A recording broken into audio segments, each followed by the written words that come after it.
Now, Right, Alex, I want to ask you about all of this stuff that we've had this week about misinformation, disinformation, the e-safety commissioner. There's been, frankly, a lot of mixed messages coming out of the party leadership this past week between Peter Dutton and Susan Ley. Does the Liberal Party stand for free speech?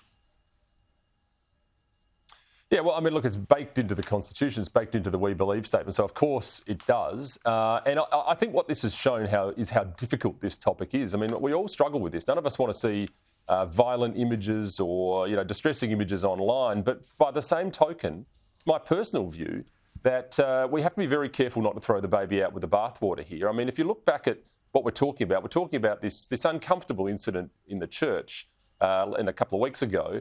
Not actually, as graphic as some of the things which are presently still online, by the way, and of course, important for highlighting a political point. I mean, if we'd gone back through the ages and had this power given in the last few decades, we would never have seen the murder of John F. Kennedy.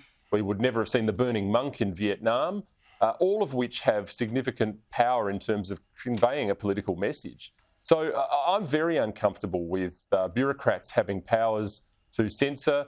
I'm very uncomfortable with them having more powers. I don't understand what more powers this office needs in order to do what they do. We're seeing the matter involving Twitter and X at the moment. That's in the courts, and I don't seek to comment on things that are before the courts, of course, but just in terms of the powers that are available to this office, I mean, I think they're quite draconian. I'm actually very uncomfortable with the powers as they presently are, let alone giving them any more powers. Agree, Rita. 100%, and I think that's been demonstrated in the takedown orders that have already been submitted. This entire office was initially the Children's E-Safety Commissioner, and that seems to have disappeared. This was supposed to deal with child exploitation, having child porn online, all these issues that are becoming bigger because of everyone being online and having access to the digital world. But it seems to have veered off that fairly dramatically into a political office. And to have Susan Ley, the deputy leader, say the Libs back the E-Safety Commissioner 100%, that doesn't really leave you much room to move, does it? Well, I mean, I can only speak for myself in relation to this, and what you've highlighted does show the very real bracket creep of bureaucratic power. We see it all the time.